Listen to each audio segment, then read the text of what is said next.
Hello. Hello. Welcome to the Backyard Podcast. Hey listeners, hey watchers. This is, I think, the fourth episode on video that's actually done now with my own camera. The first one with this camera. It's been a while since I recorded an episode in English. Thanks for the practice. You're welcome. And today I am in Koordi, was it? Koordi village, yeah.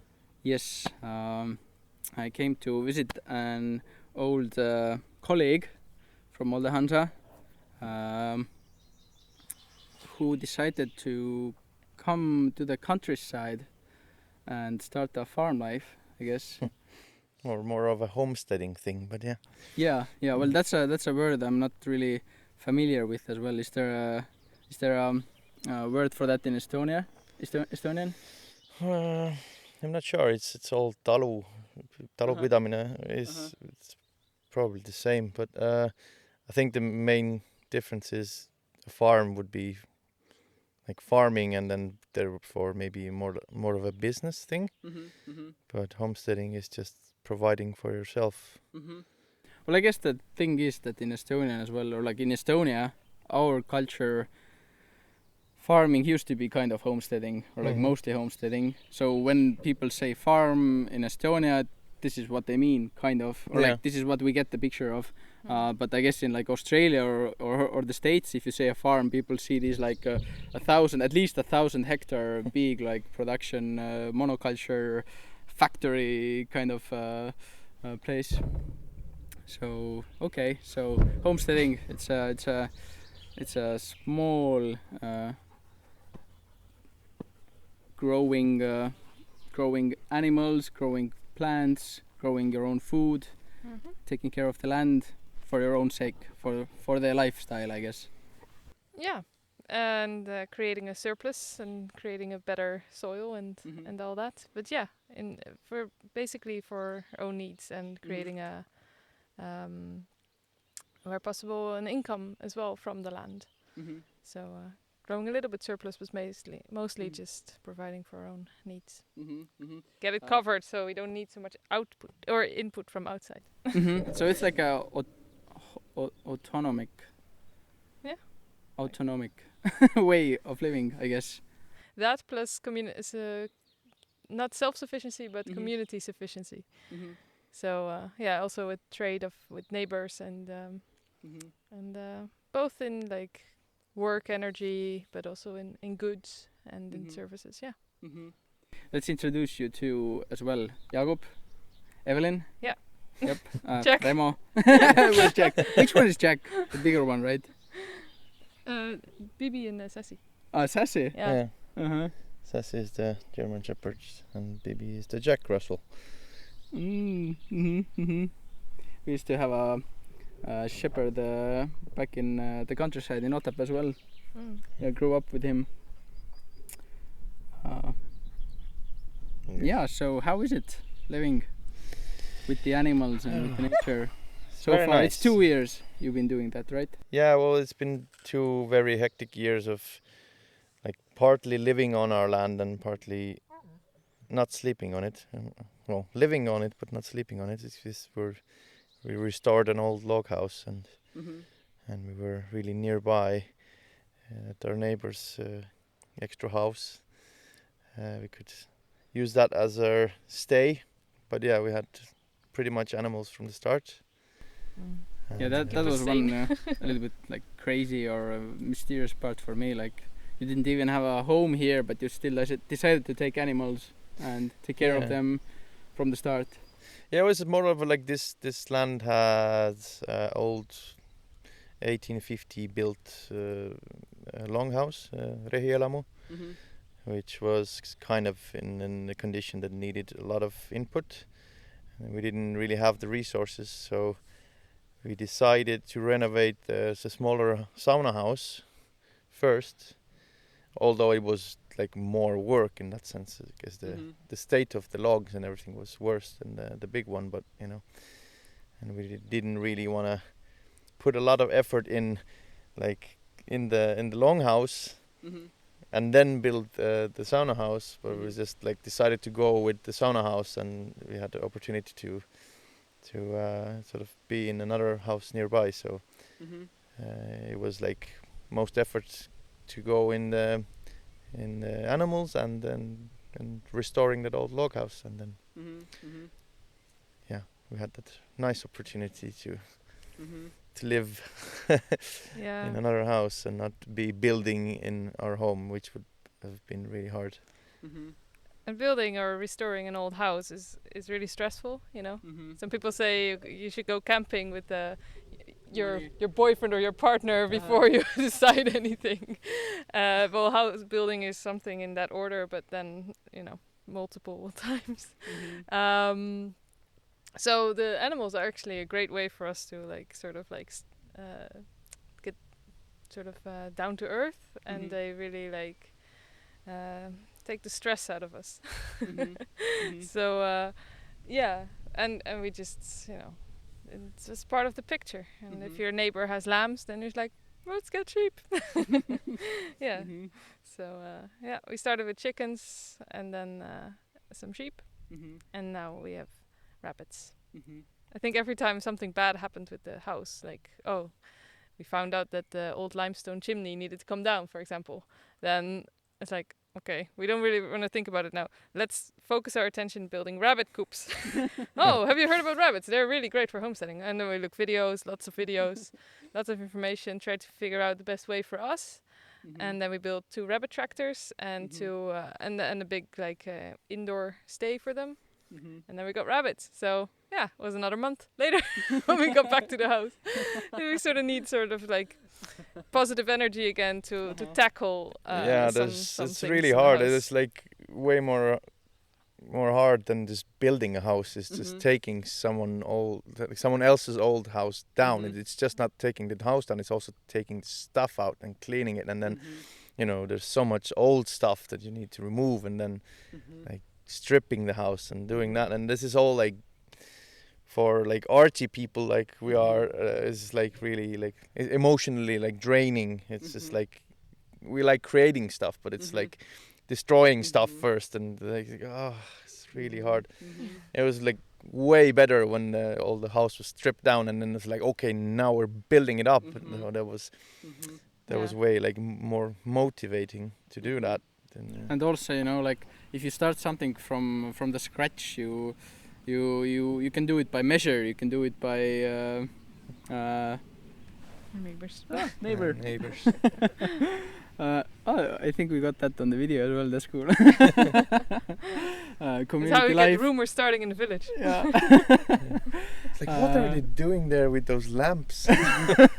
Talking into a lamp. Crazy Is that people. a new thing? Oh yeah, starting something from the scratch is that you can really do it by the measure and like use maths and use geometry doing it. But I guess when you're renovating an old house, it's already like taken the shape of the ground and already moved by the winds and seasons, and then you really have to do everything by hand. You cannot use like measurements or like load. How is that?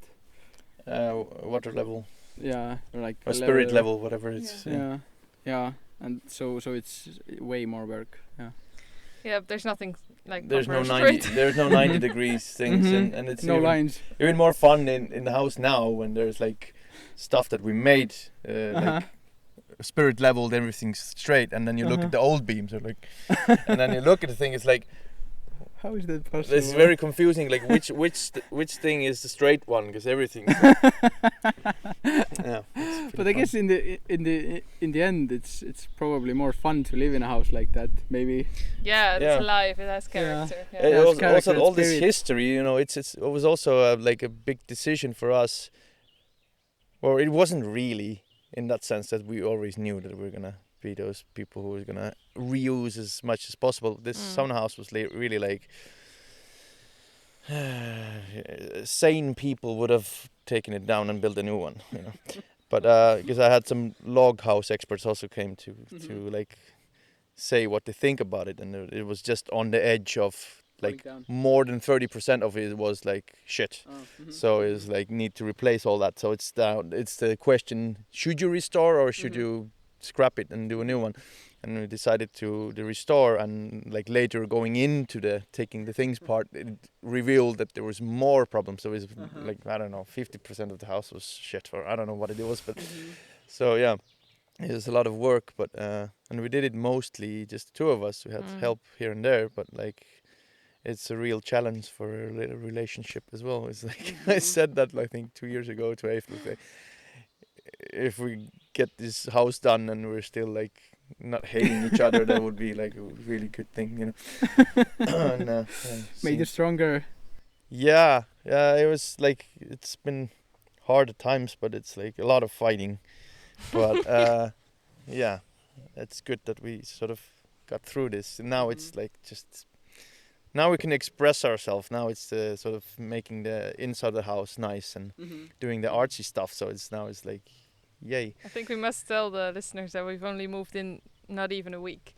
Yeah. So, so finally, so we're still living a bit boxy, like, and yesterday we finished the loft and we're still building in the house that we're living in, but you know, we at least we did all the ceiling, no hot water. Ceiling parts, the plastering, the ceiling and everything we did before we moved in, because it would be a horror story to cover everything up when you're living in there. It's like But yeah, still a lot to do, but it's fun. But where did the like decision for you come from? Like, did you have this lifestyle when you were little, or what or who inspired you to move in the middle of nowhere and start your own homesteading project? You know, I think for Evelyn there's a lot of reasons, and it's a long story. But for me, it's more of I just wanted to get out of system as much as possible. I don't really believe in the off-grid thing. Well, like, I can live off-grid if needed. I can live in a forest and survive, but like for how long? For some time, not forever, but not in the winter probably. But like there's ways still to survive in the winter. But I've liked a lot of like going outdoors and camping and being in the forest alone for longer periods of time, and I like that. And I was just fed up with the city life thing, and I was fed up of paying rents and paying electricity bills. Oh, we'll still do that, but like ridiculous electricity bills for like lighting the garages of the house somewhere. It's like, and like all of this, you get paid and then you just throw it all away. And yeah, I had a like idea of I want to go and build myself a little hut somewhere and then live there, very minimal, and produce as much as our own food and things as possible. So yeah, and then I had a really like a goal set to build a straw bale house. So I knew Sven, who's the big straw bale builder, who's now our neighbor. I went to see him, and he had a course. So I went, okay, I'll go on his course, so I'll know a little bit more about it. So. And is this how you found the land as well? This is well, no, not exactly, but the guy who was selling this land was selling it already there. But at this course, we met with Evelyn, actually, which is also weird. But yeah, the group actually in the course came to look at this house with Sven, but Evelyn was doing something else, and she didn't come here, and I went to the dentist or something in Tallinn in the middle of the course. So I didn't also see this place. Yeah. And yeah, we were looking the whole summer for like a farmstead place and land, and didn't find anything really that like spoke with us. And yeah, I came to visit one winter Sven here to just get away from the city, and I was having a talk that like I was looking for all these places, but there's nothing that really. And it's like, there's still this neighbors selling there. And I was like, oh, well, check it out. And I checked it out, and it was like, there's a lot of old buildings, and it's a lot of work, you know. Because I was looking for land, not buildings. And then I, like something stayed in the back of the head. is the place of the old trees and things like that. You know, the feel of a place. And then I came back the next day to check it again with a different sort of view, and I was like, actually, you know. And then later Evelyn also came and sort of felt it, and so we ended up buying land. It was a few hundred meters from where we first met, so that was a weird story. It's a longer story than that, but it's just the weird part of it is that we're like now neighbors of Sven and living so close to where we first met, so it's very weird. That's magic right there. Yeah. No strawberry house yet though, because we had the old long log houses to fix first. So but it's still a plan to build a bigger house from the scratch. But yeah, let's finish that one first. Well, what's your story, Evelyn? How did you come to Estonia? Do you have? How long is this podcast going for? How long do you have? How many days? This is a campfire story. No, I'll try to keep it short. I just had the regular sort of upbringing. I come from the Netherlands, and in a town, not like a big city, but like proper town, and yeah, I did university degree in first psychology, then environmental sciences, then forest and nature conservation, masters. And at the end of my masters, I sort of got into contact with permaculture, and I was very interested in that. And for my internship, I designed a food forest for a care facility in Holland, people with special needs, and that was really interesting, and that that taught me a lot. And after that, I decided to travel for a year in New Zealand, and with a special focus on visiting places where people do permaculture or food forestry and natural building also. Is that popular in New Zealand? Maybe not popular more than anywhere else, but it just came to my path, and I always wanted to go to New Zealand. So, and there was actually a 20-year-old food forest at the time, so it mustn't be now 20. What is it, 7 maybe? So there were a few places that I for sure wanted to visit, and so I volunteered around for a year, both North and South Island, and I got in contact with lots of really interesting and inspiring people, and also did my... it built up from there. Yeah, and I did my permaculture course, and also I realized how many versions of permaculture are there. It's not just one thing. It's really yes, please. You work with what you have and your situation, basically, right? So that's it's really location dependent. So I also got really into natural building, and I helped a few earth builders out, strawberry builders, and adobe brick builders, and so people also on my journey asked me, what kind of house will you build later? I said, well, depends. It depends where I end up. I have no idea where I'll end up. And so if I end up with a place with a lot of sand, it will be sandbags, and otherwise might be clay, might be cob, might be straw bale, might be, it depends. So so I came back from New Zealand with a lot of inspiration and hands-on experience. So I tried, but there was absolutely no way that I would fit back in this Dutch sort of city life and cultures and expectations of family and friends. You got a master's degree and now you're off living this hippie life.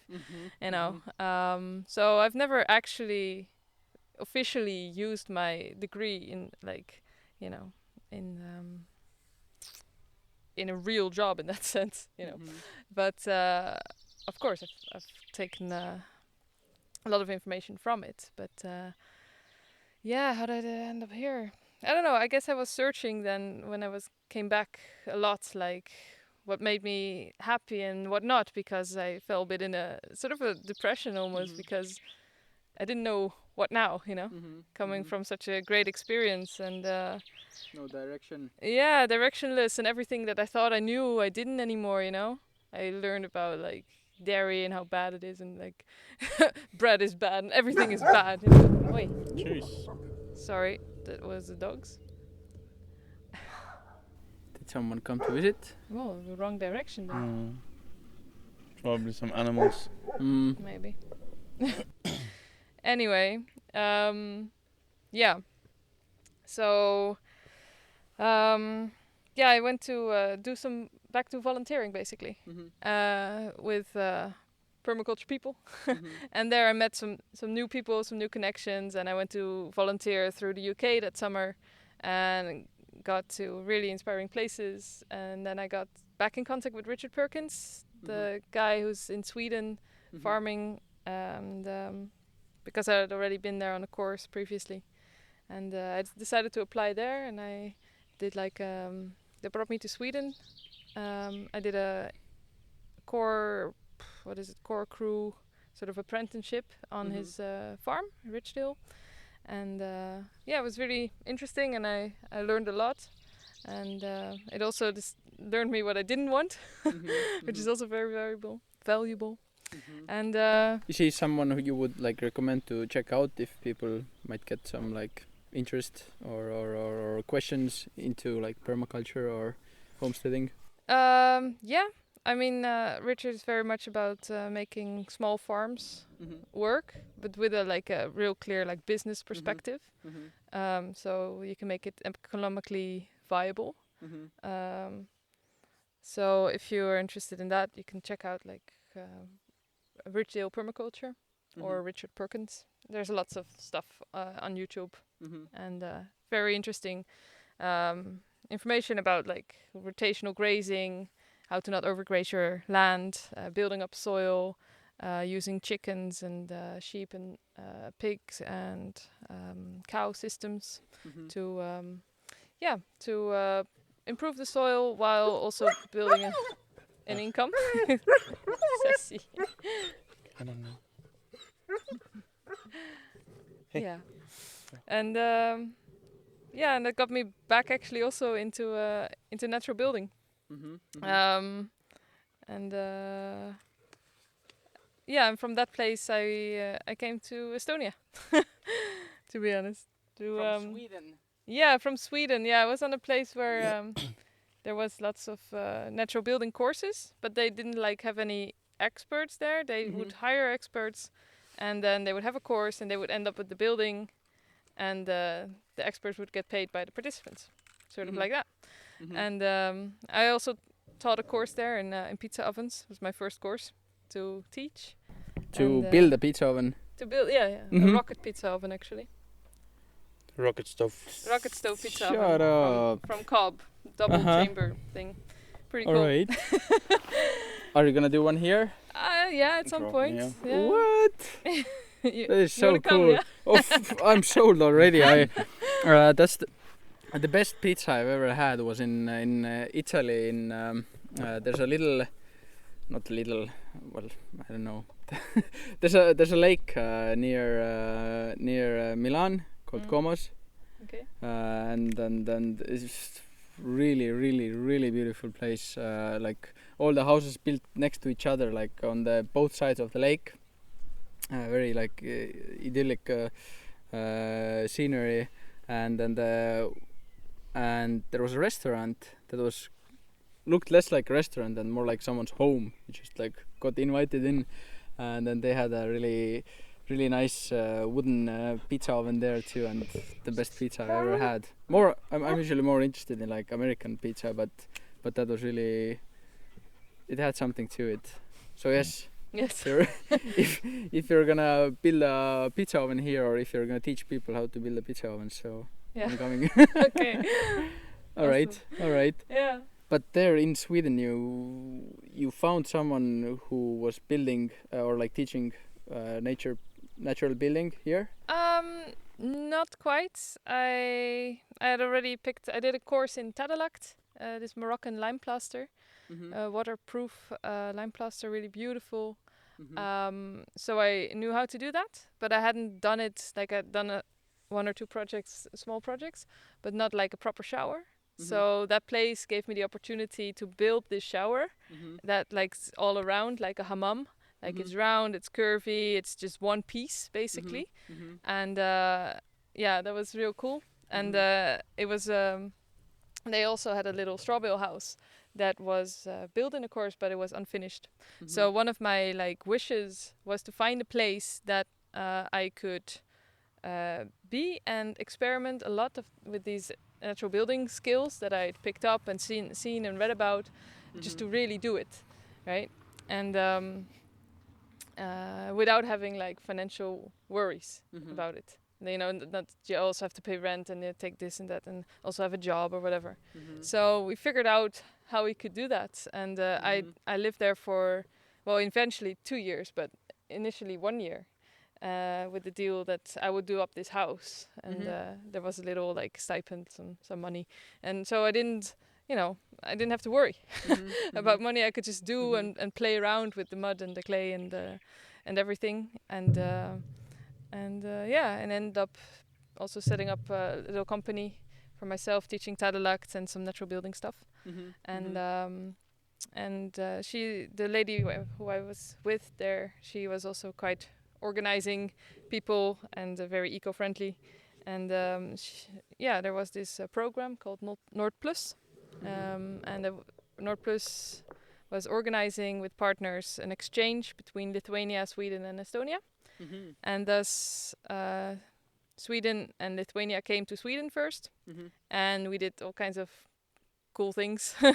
I built like a round wood roof above the pizza oven, and we worked with clay, and we worked with stone, and we worked with a Swedish traditional fencing called Gärdesgård, and so it was very cool course, and it's always fun to have people from all around being interested in something, you know. So and building with your hands. Yeah, like doing very practical things, and it's just a lot of fun. So that was a great success. And then next year we were going to Estonia. So then I arrived with the Swedish group at Sven's. And also there we had a lot of fun. And there was this guy. And and then I hang out for a bit more, because I was going to go to the Eco Village conference that was in Estonia. Lilleauro. Yes, Lilleauro. I can't say it, still can't say it. And so we decided to hang out, and he showed me Estonia for a week, and basically not really left each other ever since. So then we a few times where like I was in Sweden and you were here, and hopped around a bit. And we went to Northern Ireland and Holland, and we tried to start community there with those people, but it wasn't really our thing. It's funny how you like intend things, and then it takes the universe a while, but then it comes. So I always had this vision of, okay, you know, as I said before to you, like in New Zealand I also saw a lot of communities, and I figured out like the people thinking too easy about it is a reason that it fails often, and it's often the people part that makes it fail, you know, the social dynamics, the politics. And one place in south of Estonia which I visited, that's doing like a community school, Sanna Kultuurimõis, if you know. They're a really cool project. They also told us when I was this like, how do you say in English, blue-eyed, very naive, like, oh yeah, let's do community life. Yeah. They you like trees, right? I like trees. We can start a community. They said that the community is like a karmic pot. You know, it's if you start a community, like it will bring all of your shit out and do it like very fast and then very intensely. So you better watch out for that. So it's a real big work, I guess, on people, with people.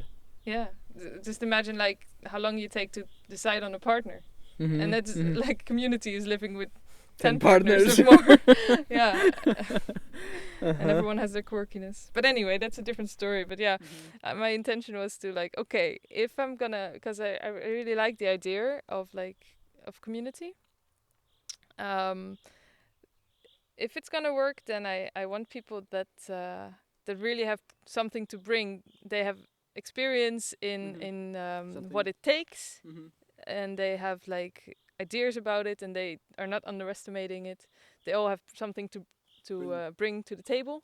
Like, you know, I do natural building, they might be doing social gathering, or I don't know, yoga teacher or whatever, you know, someone that we all can sort of like give some courses and synergetically also work together, not just like, oh, I'm just here. You tell me what to do. So not just hippies, you know. Let's see if this is up. So not just hippies, you know, who just want to live easy or like do nothing, nor people who are maybe like too individualistic that you know want everything to be done their way, right? So you got to be able to do both, to be someone or like to have your thing, and at the same time know how to work with other people or like to be a part of a team. Yeah, and also realize that it actually takes a lot of time and effort and vulnerability from yourself to really properly communicate, you know, and that there are tactics for this, and that there are ways, and it involves a lot of meetings and a lot of like opening up and discovering things of yourself you don't even know probably. But to be able to go into this process and wanting to do that. So yeah, actually I found those people to do this with, and we had just barely met, like 3 months maybe or something. So I was really like, okay, I want to try this, you know. And we were the idea was that we would meet up with this group of people and see where we if we liked each other, if we, you know, if we were a match in that sense. And so Jaagup joined me in that adventure to see if he was also part of this match. But we were not, or he was not. Oh, yeah, I knew that from the beginning, but I gave it a try. Basically, it was like, okay, you know. Well, Jaagup, you probably have some like reference to it with your like band activities. Like, you know, when you make a band, you also have to have this chemistry. I had a lot of bands, and like one time I had 6 bands in the same time, and it is like a big family. It is really hard to get a group of people working together for a longer period of time to be like all so that everybody is happy and satisfied. It's just like hard work, in the sense. So yeah, I've never believed in let's all live in the same house and be happy. It's like it's gonna blow at some point. Someone's gonna like. But yeah, I was like, okay, but it made sense because what these guys were doing, they were like people with different backgrounds, but they had a lot of them, I think 2 or 3 of them had a background of living in a community. One was even Jake was born in a community. He was born in Fintorn, one of the oldest. Wow, really? Yeah, and then there's like the knowledge behind it, and the like what do you call this, sociocracy and nonviolent communication, all these like knowledge about these sort of. There's a lot of traffic today. Yeah. Sunday. Everyone going to the church. Yeah. They're finding it, doing rounds. Where is it? Nature church. Maybe we should start that. Build one from willow. Estonian church is the forest. So. Don't have much of that here either. It's mostly fields. But yeah, the group of people was very conscious. It was not a bunch of random hippies going, yeah, let's do it. It was like a lot of conscious people who were educated and had experience. So in that sense, it was like, okay, might, you know, okay, could give it a try. Let's see how it feels like. But you know, yeah, it's that's not for me. I'm with my mindset of a community is like having good neighbors around, basically, and doing something together. That is my like vision of that's workable. Well, that for Estonian, that's even quite like social. Yeah, exactly. You know, most of us, we don't even speak with our neighbors. Like in my home, I don't know.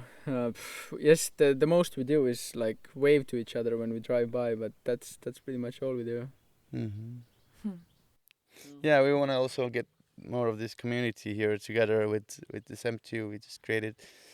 Also like to bring the local, not just only from this village, but from villages around, and like how do you say it in English? Sort of Connect. bind and connect people and have them sort of want to hang out with each other and do something useful, you know, and then sharing Have some knowledge. projects and Yeah, like sharing knowledge and building a community in that sense. But it's more of a community in a broader meaning than just living together. It's just like people with the same core values basically, and then trying to get these values to have some sort of output of like practical. Help me out. what? Help me out. What's my dream? No, it's again. No, I guess what the MTU is mostly like about is connection with nature, connection with self, where you're at, and connection between each other. So and that is in our like a little group, as we would have a course, we would focus on that, but also to bring the neighbors all together and talk, and you know, so we can be resilient in many different ways, and also the bigger surrounding, so like Esna and the surrounding villages, and yeah, that can be in a practical way. Maybe we produce something, maybe not. This is all, you know, it's I don't know. It's always a bit tricky to. I think it's dangerous to work like financially and with friends and finances. It's really tricky sometimes. So maybe we should try to keep it in the, like, you know, feel good mood stages, more than like let's make a big profit or something. You know, but who knows? There's also, I think, one of the most important goals is to get more people understanding the need to conserve nature and like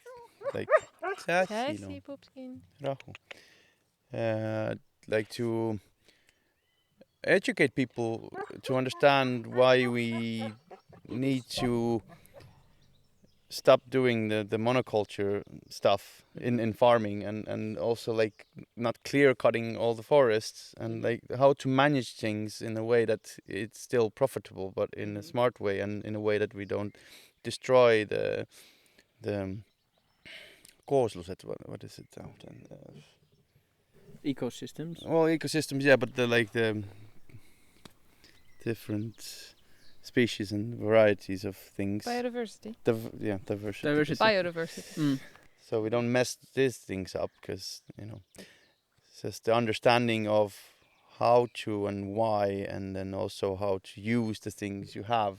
And also there's so many, like this is a no-brainer. There's so much like let's say a 3 hectare of forest can give you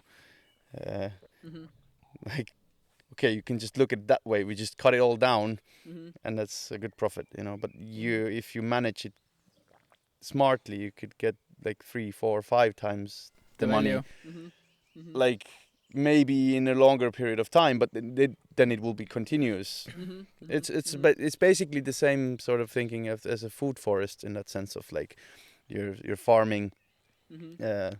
Vertically, yeah, you have more kind of things in the area. It's packed together, so it creates more shade, and some things don't grow so fast and don't produce so much, but you have so many varieties of things that in the end you gain more, from the same thing, and then you also create more wildlife habitat and all this, and then this gain.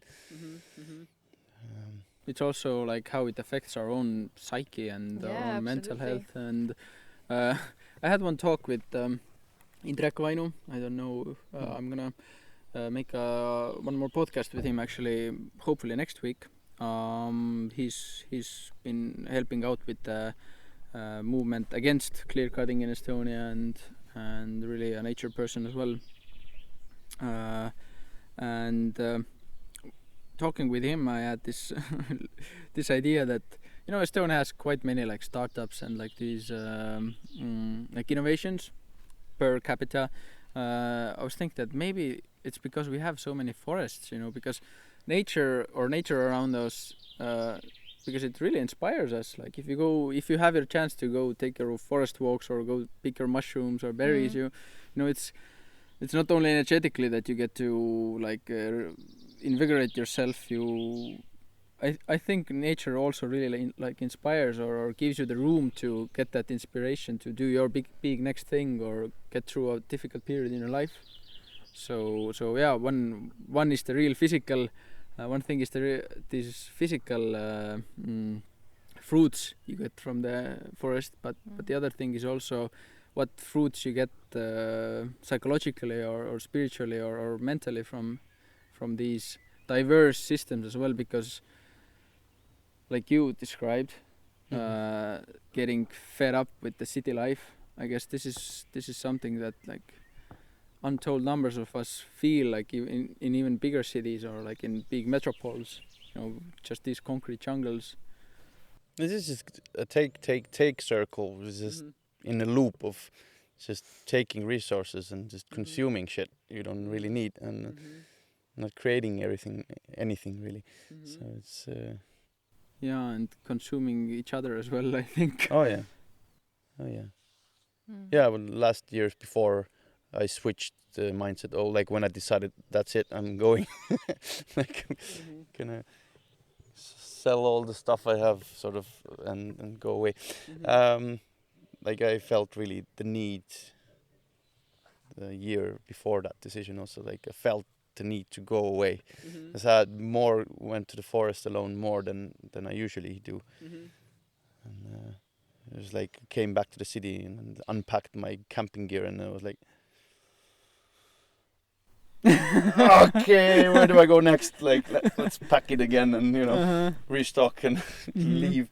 I was really agitated with the city thing. To close up the last topic, like about community life, I think Jaagup, you said before when we were walking around and talking around, you said that you didn't just want to put the effort of like having at least a 3-hour meetup every Monday to have the community thing work out, because it takes effort to keep it running, I guess. Yeah, we even have this, I haven't seen it myself, but we have this movie Heart Circle about the community in Marjamaa, which is precisely about that, like them doing heart circles and which is also, I guess, like really great experience for growth for like personally. But one guy who was working in our farm when we started, he also said that they were getting a little bit too many of these heart circles, and he wanted to do more with hands and create more rather than invest all of their energy into these social dynamics. Which are also really important, because if those don't work, those social dynamics, then the practical also don't work. And then the little fight you have are not really about the color of the fence, they're really about that other thing that hasn't been resolved yet. So those circles are very needed. The closer people live together, the more they are needed, I guess. But yeah, some people will always feel that we need more of them, and others will always feel we need way less of them. And this is where the shoe I don't know, this is an English expression in Dutch, where the shoe gets tight, where it's too tight, where it's not good.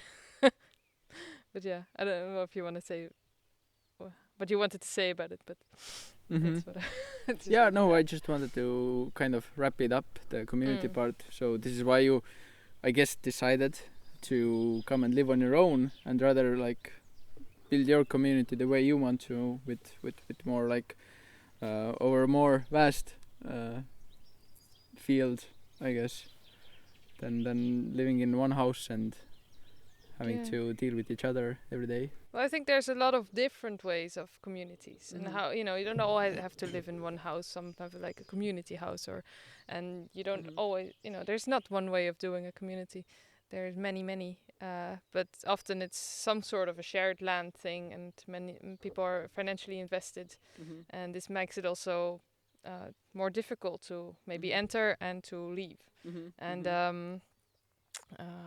yeah, especially after our Ireland experience, I really thought, okay, it's either this. Well, before already, I had like, okay, it's either this community with really knowledgeable people, and we make really synergistically, synergetically, is that a word? Yeah. Place with really cool like courses, and we can really make it work. We do a lot of these circles, and we have a lot of self-development and blah blah. Or everyone has their own little place. They can decide for themselves where to plant the potatoes, and and we come together when we want. And maybe we have businesses that sort of like link up by themselves. They synergetically improve each other, and we sometimes have some working together or not. And if we need a bit more space, then we need a bit more space, and it's fine, you know. And then at the Yanni path, everything will work itself out again if you have a bit of a struggle. Yeah. Do you mind sharing? Put this. Do you mind sharing what what was that drove you away from Ireland? Just everything Northern together, Ireland, or actually. Yeah. It's not But about yeah. the place even. But No, it's or well, from I the didn't really community? feel that I would like to do that. And for me, it's I'm really tied to my roots, sort of, anyway. So for me, like, even thinking about moving away from Estonia is like a drastic thing. And yeah, I guess I've traveled and I've worked a bit in UK as well, but it's like I've been away from Estonia, and it always, like, I can't be away for too long. It's really something draws me back here. So yeah, I don't know. They were nice people, but yeah, I think that idea was to build a community somewhere in Portugal or something. potentially Portugal, yeah. Yeah, it's like moving away one thing, and then there's like the living sort of together thing, which is not really for me. I'm typical Estonian. Let me be in peace in my own backyard. When I want to socialize, then I, Go to church. go to church, go to the forest. Nowadays, you need to plant your own, because there's. Plant it today and enjoy it in 40 years. Yeah. You can plant one for your children or their grandchildren. But that's also, I would say, sort of psychological thing that it's a sort of a need. If you go into psychology, it's just like a Maslow's pyramid of needs sort of thing. Because, like, when you don't have the basic needs met, then you're not gonna be thinking philosophically about what should I do, and I should really plant some trees for my unborn grandchildren. You're not gonna get into thinking of that's a good idea of like doing something better for the world or something. You're not gonna get there when you don't have the first things, food and shelter, and then you're not in fear all the time. That also comes to the community living thing, in my view, that you can't really have a good community with anyone if all of those people aren't in a good state of mind, or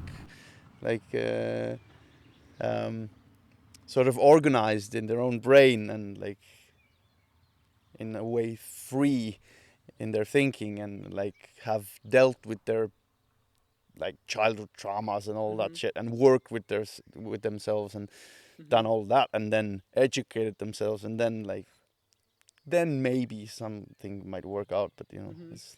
Well, there's also has to be like a binding factor, like all these communities I've seen they all have some kind of a strong like a binding factor. Is it like a more spiritual or religious thing, or is it like financial thing, or is it the land, or like family relations or something? There has to be something that holds those people together as well, unless or otherwise you're gonna have the first storm is gonna blow you over, you know. I guess. Yeah, I think that's one of the sort of like rules, or if you so say, like either there is some like religion thing behind this, and that's your like umbrella. Why are we doing this? Or there is like there should be, in a way, there should be some kind of a goal that we are all striving for. Maybe it's like making this land a beautiful place to live in for now and for future generations to come, or like, you know, something along those lines, that we say, okay, we don't agree today, but at least we can agree that we are like, you know, working on our goal, on our long-term goal, and you need something that like sort of helps you overcome this today's struggle to look for tomorrow again. Yeah. It's mostly probably would be a good motivation is the kids. It's like a bunch of people who think like, we want our kids to grow up in a nice environment, and also get education that is, you know, better and nice and whatever. So I think that's would be a pretty thriving factor. Well, that's something that was definitely a motivation or motivational force in the community I was working in as well. Well, let's say farm. It's still more of a farm than our community right now. Also, yeah, making a nice environment for your children. Yeah, they're also planning to build a school. They have the house already for that, and yeah, well, education is also big, huge topic, huge, let's say, pain spot in the world, I would say. Yeah. To really be teaching the things you need to live, either than just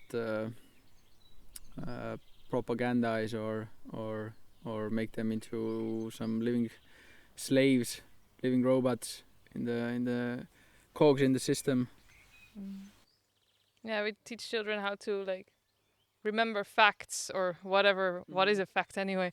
I mean, or, you know, history is written by the ones that won, and but we don't teach children how to resolve a conflict in a proper way, how to make a ethical decision, how to, you know, all these more like soft subjects in a way. We just remember, we teach them to remember something that happened in the past, or is not really applicable, and we don't teach them how to sort of find peace within themselves, or how to sort of quiet down and listen, how to be.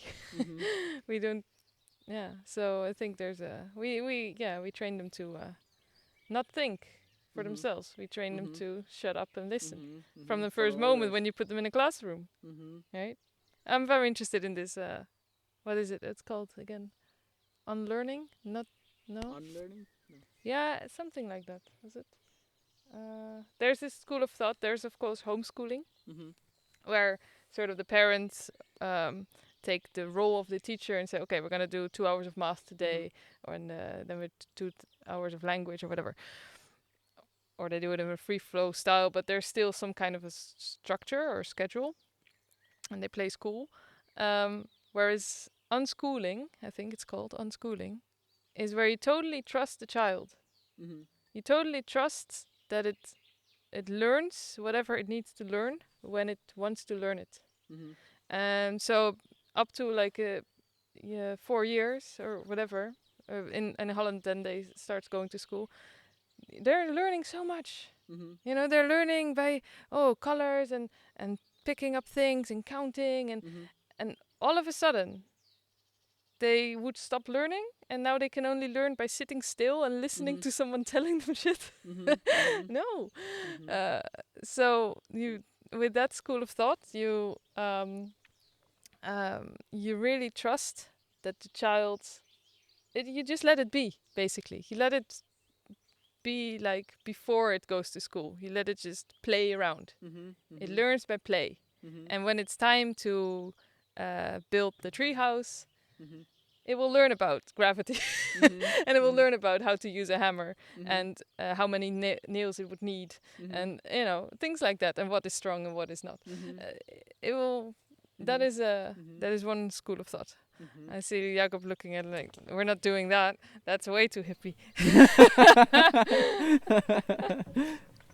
Yeah, If it might work out with like, as everything, some kids are way more, they're faster than others, and they are more curious than others, and things like it might work with some, I think, but some aren't really curious about anything, so they're.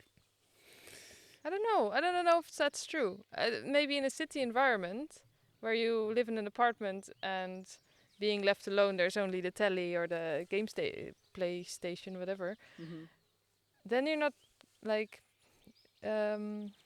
stimulated enough. But in a setting like this, in the country life, there's trees to climb, there's birds to watch, there's ants to observe, there's all kinds of things that children can play with anything. Or as we see, rural children play with anything. City children need their equipment because they've been deafened in a way, I think. It's imagination's taken away, basically. Yeah, because everything is put into a little movie or a thing, and here, eat it, here. Whereas here, you need to make your own little story about the princess living in the comfrey flower, and I don't know. Yeah. Anyway, that's just sidetracking on schooling, and as you said that. Yeah, well, that's a question we need to answer as well. Like, if we want to, how we want to, where we want to direct our future. Yeah. So. I think there's a lot of good examples of schooling as well. In big scale, it's like Finland is one of them. I would think.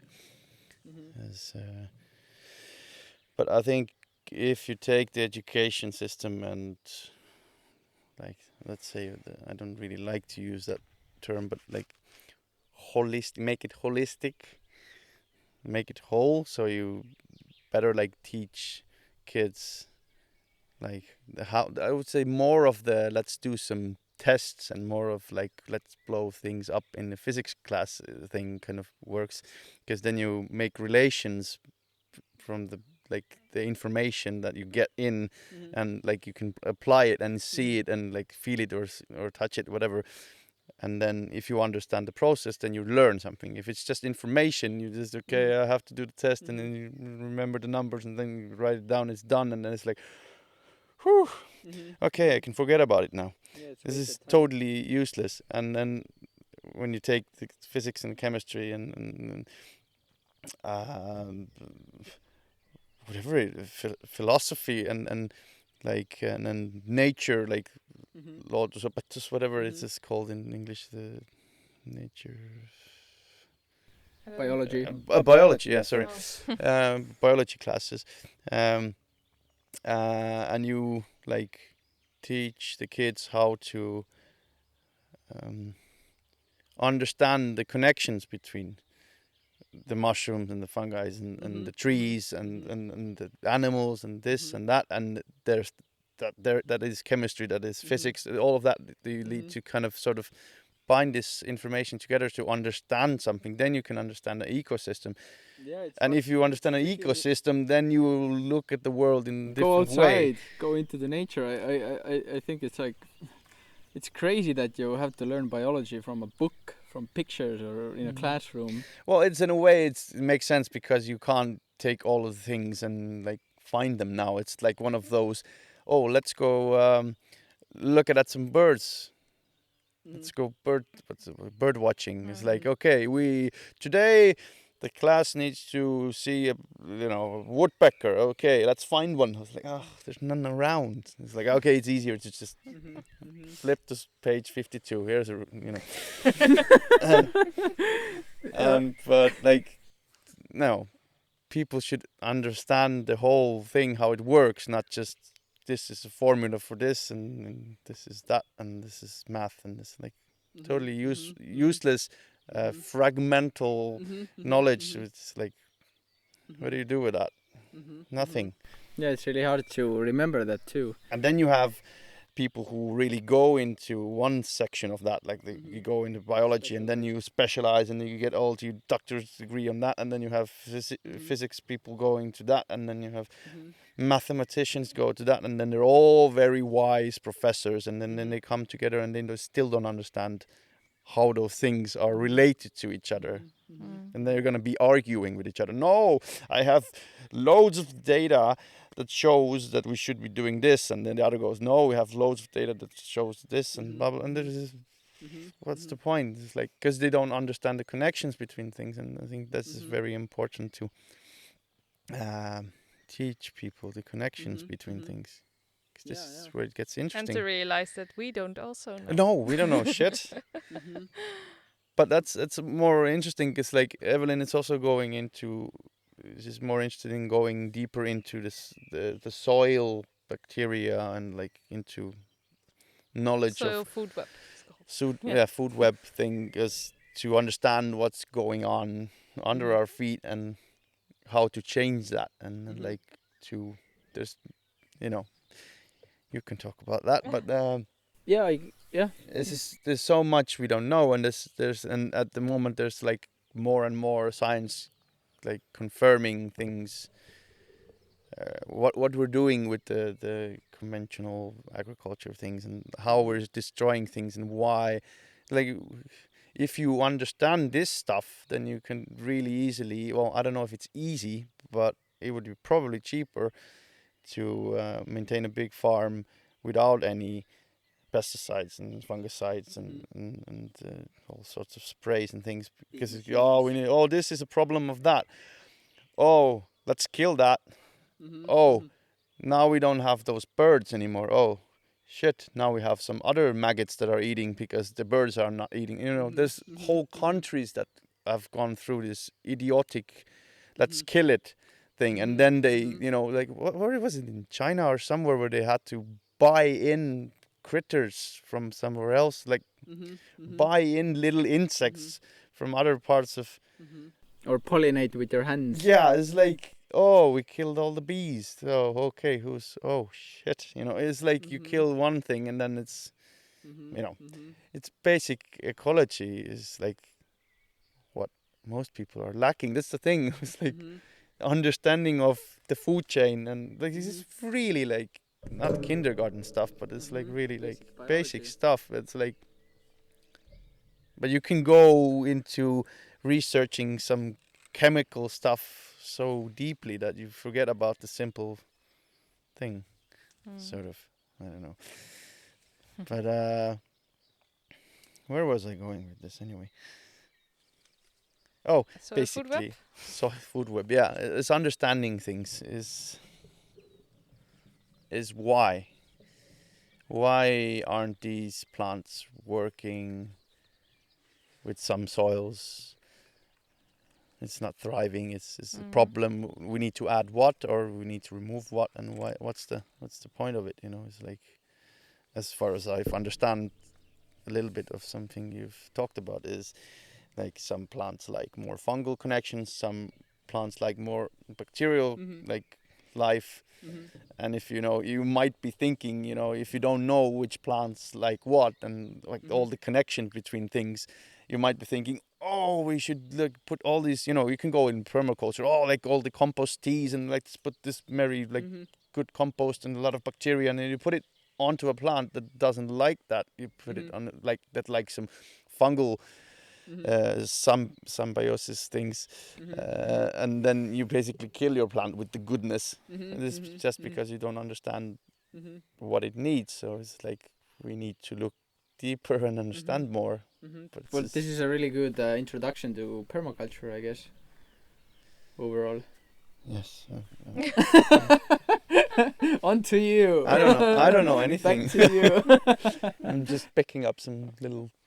Well, I've understand a bit of ecology, but it's just scratching the surface of. No, but these are kindergarten. some like clear explanations of what we are doing wrong and possible solutions as well. In our everyday, production. So in our society right now. So, did you have like an education or you said you had a little bit of education in permaculture? Yeah, after I did university? my PDC online actually by Jeff Lawton. So Jeff Lawton is one of like the bigger guys who made it like more famous in the world. He studied under Bill Mollison, who was the founding father, and yeah. What can I say? What do you want to know? I know it's a big topic. Yeah. Well, that's the thing. let's keep it more local then. Like how have you applied it here, or what do you see is the like first I don't know, output or use or yeah, let's say use for it. I think permaculture is mostly like a vision of a way of life, because it's based on ethics, you know, and a lot of principles, like let's say something, slow and small solutions. You observe first, see what nature does by itself to repair something, or to observe, oh, this is a new open patch, what comes up first? Things like that. Oh, here's where we last year put quite a lot of compost that wasn't ready yet, or a lot of manure load, high manure load. Oh, there's a lot of nettles now, that might be related. So I think permaculture is, for one, a lot about observation and trying not to intervene too quickly. You want first to observe the system by itself. Where does water naturally pool up on your land? It's probably where there's some clay in there. Is it wanted there, or can we sort of lead it to the side so we can dig it out a little bit if there's still clay, or can we line it with clay so that we then use gravity to feed our gardens? Is it high enough in the landscape to feed the gardens? Do we have the possibility to catch water from a higher terrain and lead it down with swales or not swales, depending on the situation, into this pond, which will be a source of life? This will create a different habitat because it is wetter, during the season. Whether if it dries out or not, it will be a different ecosystem, a different microclimate, which will attract different species, which will make your whole dynamic more interesting. Your whole ecosystem will become more interesting because it's more complex. But it's also about working with what you have, and not trying to put your plan from your head, not so much to the land, but also let it come to you from the land. So not think too much already, like in your office, in a way, but let's go out and see what is there and how can we use that. Those nuts from the tree, those acorns, we could eat them. It's a lot of work. Do we want to be putting that work in? Yes or no? Can we feed them to the pigs? Shall we then pick them up and put them to the pigs, or can the pigs come here? When also there's like running your pigs or livestock underneath the fruit trees when the first sort of like the small apples have fallen. The ones that sort of in a storm, or the tree sheds that they're not gonna fully ripen. If you leave them, it might get like these insects in them that will put their eggs in the ground, and they feed on the fruit, and they infect the fruit, and then the fruit drops, and they go into the ground, and the cycle repeats for next year. But if the livestock can actually break that cycle while feasting on this beautiful fruit, so pigs or sheep, and I don't know who said it, but like they say, like if you remove a pig from the system, then you will have the pig's job to do that. So if you don't do it, then you'll probably get pests next year. But if you put the animal in at the right place at the right time, then the animals has a plus, and the fruit trees have a plus, and you don't have to do the work, which is a plus. So I think, for me, permaculture is very much about the whole system. So not just about an oven, like pizza oven, cob oven, or it's not about a natural house. It's not about a herb spiral. It's not about a swale or a dam. Sorry. It's about what fits in your landscape, in your situation, your context. Where do you want to go, and how can we get there without like harming nature in that sense, or doing too much inputs, but still getting the results and outputs that we want. And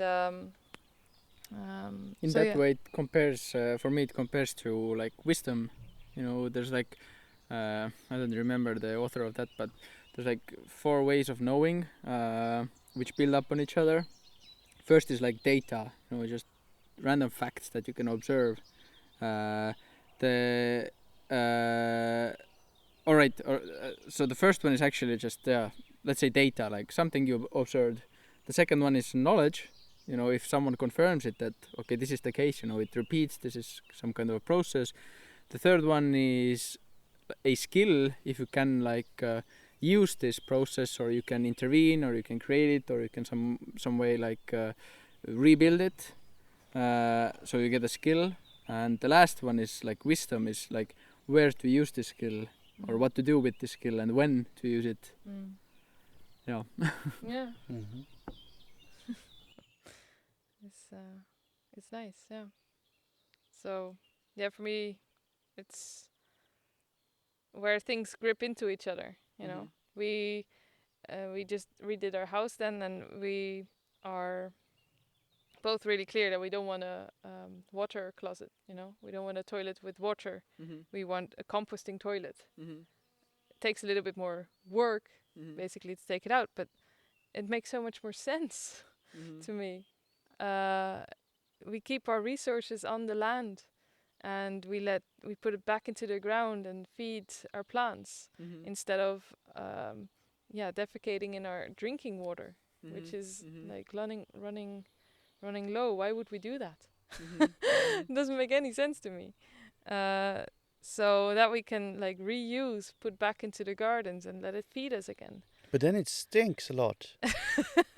But no, it doesn't really. That's also a thing. It doesn't, because that's the problem of separating the urine and the feces. Then it doesn't stink. Yeah. So you have these, basically, who doesn't know yet, there's these, you can buy them, or you can do it yourself. Yeah, it's a separator. So basically, if you sit down, the first hole takes the pee in and goes, and the fatter stuff is separated, and then that fatter stuff doesn't stink so much. By the way, it's also a good topic we bring up sometimes when people are telling me that, this composting, it's stinky and yucky business. Well, we usually have this lovely place here. There's cherry trees, and we have a coffee and a cake, and we're actually like 5 meters away from our human manure pile. This is our human manure pile. This is our shit. That's our shit. Yeah. Right here. And I've never heard anyone complaining about smell. It's really lovely here. Except the manure that the animals, sheep, leave here. But that's, I know. If it looks bad or smells bad, cover it until it doesn't. This is the rule. Yeah. Usually you don't really need to that much. It's just sawdust with it, and it doesn't. Well, the really what a little revelation I had a while ago when you started speaking about permaculture was you said that the central point is really about, or let's say the foundation is really about ethics, about ethical behavior, and I guess this for me, like as I've studied also humanities and psychology, if I go deep enough, it also always comes back to religion, like why we are doing what we are doing or what we could be doing. This is like, it was really cool connection for me to see that, because in permaculture I also see the future. I see that this is like sustainable, or this is where we should be heading, or what is good, what I should be studying as well. So there's that connection was kind of cool to see that it always comes back to your heart in a way, to behave right, and then this will produce the right fruit as well. I'm not a Christian or anything, but there was a really cool line in Bible about this, that you will how was it in English, like judge tree by the fruit it gives. If it gives good fruit, it's a good tree. If it gives bad fruit, it's a bad tree. So it's the same about all the like ecological effects we are having on the planet, the not good ones that show us that hey, this is the wrong thing we're doing, and then and funnily enough, or like comically enough, it comes back to your toilet, like what are you doing there? Yeah, but this expands like into everything, into every factory, into every business, into every project we take. But yeah, there's so much other, like it's the water closet thing, like using drinking water to flush down your shit. It's not only just using that pure water, and it's also that brings a lot of stuff into the system of the water system, basically into groundwater, into our seas and lakes and whatever. All the drugs people are using, the medication, I mean, and like, well, also drugs, and you know what they did. Yeah, birth control meds, everything. COVID as well. They were testing these, like how bad is the situation by testing the sewer waters, basically, of how much antibodies are. I don't know what they were looking for, but they were clearly testing how is the situation going by just taking some samples from the water that goes. You know, it's like, and a lot of these things, they go through the filtering systems and blah blah blah blah, but they still are there, and they're affecting our what is the expression, marital aquatic well, there are waterways, basically. It's like seas or rivers, and that affects all the animals and the fish and us. So all comes back. It all comes back. No, yeah, it's the good and the bad fruit tree thing. It's just like, yeah, we should. The problem I also see is the people who are put in charge of something. It doesn't matter if it's our wastewater system, or it's a politician doing this, or the forest situation, or the agriculture ministry, whatever. They're like, they choose a path because no one really knows what they're doing, and they choose a path, and then it's a really human psychology thing. It's like when you choose a path, then you've decided that that's what I'm going to do, and this is the right thing, and then I'm right because I know I'm doing it for the better good, and maybe you have invested 20 years of your life in it. Yeah, exactly, and then you have to to convince yourself all the time that this is the right thing to do, because if you're doing the wrong thing, then you're an idiot. So and you're doing the right thing, and then you have to convince everybody else that you're doing the right thing, and then you're like blocking all the other information that's saying otherwise, and then you kind of end up defending your point of view, and no, this is the right way, because, and then you back it with data and blah blah blah. It's all with this data stuff. You can do so many studies on the same thing from different perspective, and it shows different results, and so it's like, what's the point? But where are we going? I don't know, where am I going? But the point is this. There's so, like, need to be humble, I think, in and just admit that you don't know and admit mistakes. I think there's a lot of, I see this as a problem of nobody really admitting their mistakes, and there's no one that takes the responsibility of, especially politicians don't take any responsibility for the things that have been done. And for forest stuff going on right now, even like why can't we not log for a few months? Like Raierahu, it's like, why? It was like, it was just killing a lot of birds just by taking forest down. It's like, why can't we not? Oh, but then because the big machine goes and, oh, well, the forest machines and the harvesters need to be going because we took big bank loans on them, so they have to be working 24/7, otherwise we cannot pay them back. It's like, yeah, but that's your stupid decision, isn't it? Why would we? Why do we have to Why, pay like, for why that? are all of our what is it? Not convenience, but all of our life quality needs to go down because you took a shit loan and a harvester. Yeah, so that's a good example. I think that would be a decision based on money principles, whereas the ethic would say, let the birds nest. The best quality of timber is anyway in the winter. When there's no sap, When there's no sap, in it. So basically, it's very old knowledge. You take the tree down when it's wintertime, when it's cold, and when there's a shit winter and it's not proper cold, you don't take the tree down. Well, okay, I understand the world right now. It can't really stop because of all the consuming we're doing. Is well, like, it's a little bit more complicated when you're having like of course a logging business, only logging, and that's why it's, in my opinion, so important that we diversify. That if you have a bit of forest and you have some animals and you have a food forest, if it is a bad winter and you can't harvest and you can't sell any firewood, maybe you can maybe your sheep are thriving, or your apples, it's a really bad fruit year, but something else will do really well. You don't put all your eggs in one basket. That's how we've been doing it like the last 50, 100 years. And that's Everyone how nature is does it as specifying, well. but it's not how nature is doing things. Nature is everything, it is also like a monoculture in that sense. Yeah. Forestry is It's monoculture. Yeah. It's monoculture everywhere. It's All- just all the same thing. businesses. Why don't they? Well, let's like give an example of why don't RMK just go and pay the same group of low. Well, it is a low salary based people who just like, well, get a bunch of people and then, well, harvester drivers have to be educated, but like still there's a lot of people who are getting paid really shit money, and there's a lot of them and they're doing something. It's like, okay, why don't we take those people and let them pick some berries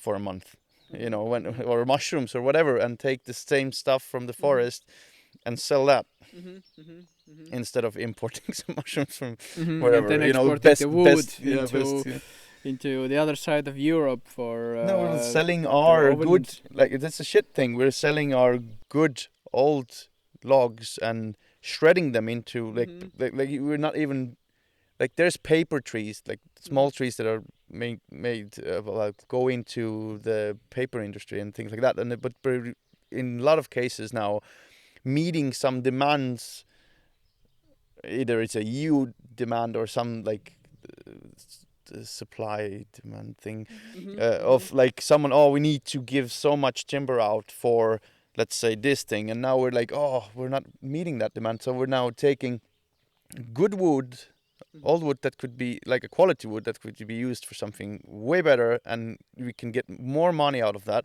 We're taking this wood, we're shredding it, making it into pellets and selling it to Denmark, so they can, on paper in EU, be environmentally green. They're using green stuff. We're just shredding our forest so they could be green. It's like, it's also the same bullshit, because you have to look, we're living on the same dome. It doesn't matter if it's Same Denmark or here. It's like cosmos. they can't go, oh, well, that was green, but they lost their forest because we were green. It's like we're living in the same place. Like, you know, this kind of mentality. There's a lot of greenwashing and there's a lot of bullshit going on. It's all business. I understand the business part of it. Let's make money, but that's philosophical. It goes really deep into. It's one of those topics. How can you talk about this topic? Because it goes into everything. Why? And we end up like, well, because somebody had a shitty childhood and they don't care. And they didn't have a circle to share it in. Yeah. No heart circle. Yes, they didn't have a proper neighbor to go to the forest with and play. They were teased, and then they're all grumpy and want more. But it is also like the complexity of our situation, you know. It's like really hard to get to understand any one thing, and then like to have to understand everything, and to manage like a big picture or a big ecosystem. I guess this is too much for anyone. Absolutely, yeah. But it's like, what are we doing? We don't know. It's like, in 50 years, it might be like, oh, those idiots in the past, they went with this permaculture thing and they really got it going, and then they destroyed Earth. You know, I don't know. It might be like a really bad thing. We don't know. We might go really in the wrong direction with some things. But I think we would need to try to do something. It's like I also see the forestry problems and the agriculture problems, and I see myself like really caring about this. And at the same time, I'm like, I don't really feel like going and fighting and yelling and making my point to some other idiot, you know. Yeah, well, that rarely makes it better. Yeah, and I was like, okay, what can I do then? It's like, oh, maybe just let's try to give a good example of how things can be done. And that's also partly the point of why we started at M2. It's just like in the future try to show something and hopefully get some bigger agriculture companies also involved and do like bigger test patches of how to do this way, how to do yeah, it. If you could prove the economical or like if let's say economical viability or even like surplus, but oh gosh, I'm losing words already. Like if you could prove it's economically also better to do it this way, then I guess you could get some real traction also. Well, that's the point, because this is like there's some guys in US and I bet elsewhere as well, but like one in particular like is a big ag and is doing in big scale farming. Also like no pesticide, no herbicide, no spraying, all like ecologically and diversifying. And he says like what's his dude's name? Is also Gabe Brown, this farmer.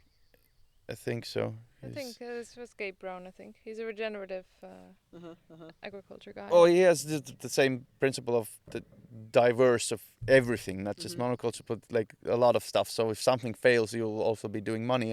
And his like point is, he's teaching the other farmers also. It's like you will gain so much money as a farmer if you don't need to buy all the pesticides and all the big machines. Well, the big machines still do. There's the plow, there's the no dig method still, like what, half plow, or what do you call those things? Keyline plow. Keyline plow. But it's not always needed. It's only needed a few times. It's mostly for decompaction.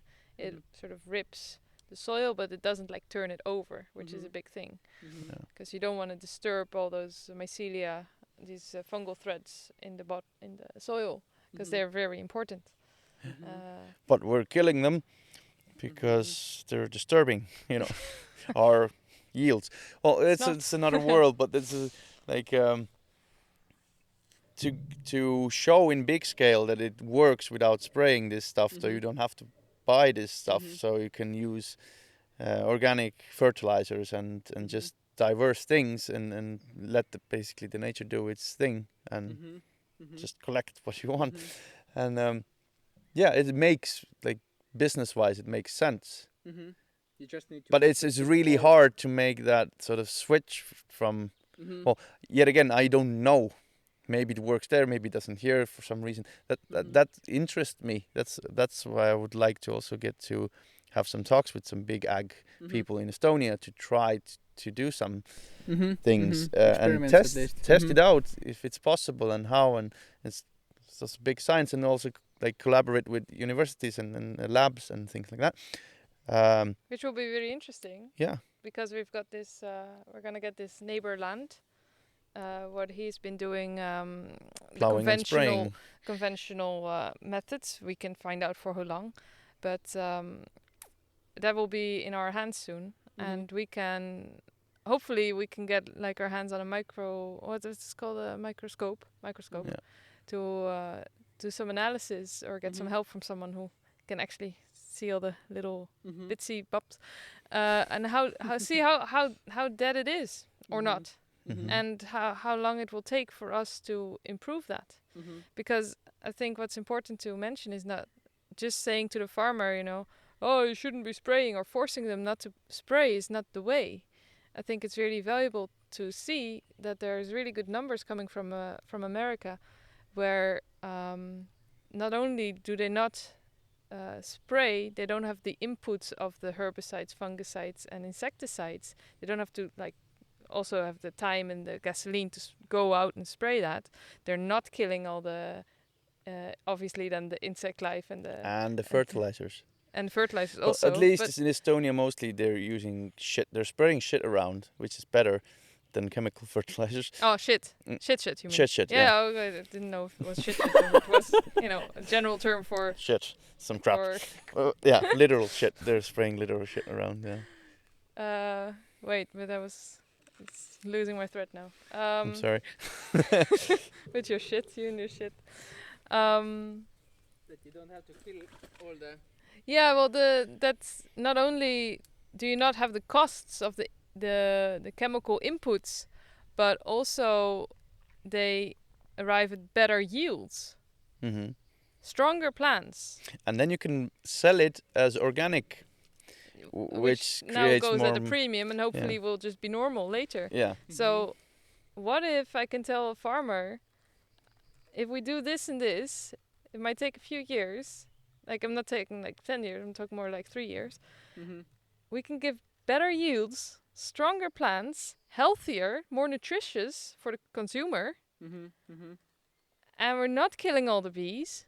And we're not killing all these other creepy crawlies that we need. And you get better money. And you get better money, and you don't need to buy all this fertilizers and all that stuff that comes with it. Wouldn't that be a great sales talk? I mean, who can... Yeah, that might do for, that's the thing, a good sales point for a farmer that's really, in a sense, is a rich farmer of... He actually owns his own land, and he actually doesn't get money. He's like, what's the word? Self-sustained, yeah.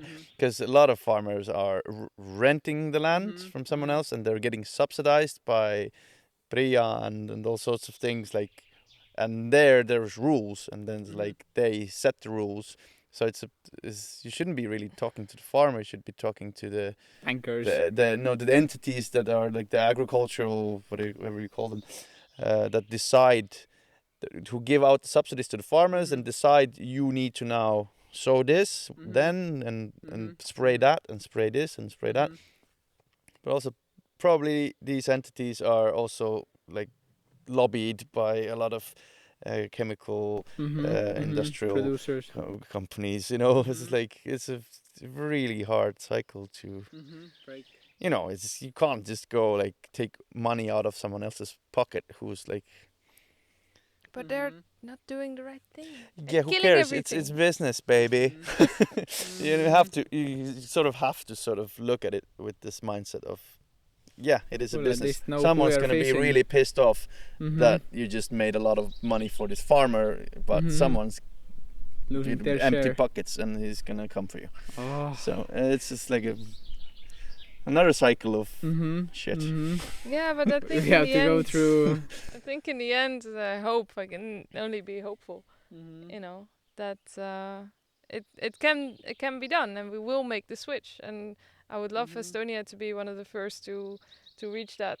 You know, to be the first in Europe to really go really green. Yeah, well, we green. have let's say the scale is kind of like nice for that. We are small enough, but we are big enough. We have enough nature, hopefully, so in the future as well, still intact, and we can experiment here.